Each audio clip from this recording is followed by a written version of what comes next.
У нас даже на лазерных рулетках идет облегчение, понятно, технический прогресс, но когда человек уже знает одну систему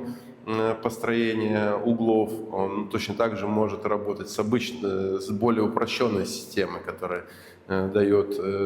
легкость и правильность выбора угла, но также и может проверить все очень легко и просто, без всяких лазерных построителей. Вот, поэтому нужно знать геометрию, алгебру, чтобы хорошо считать,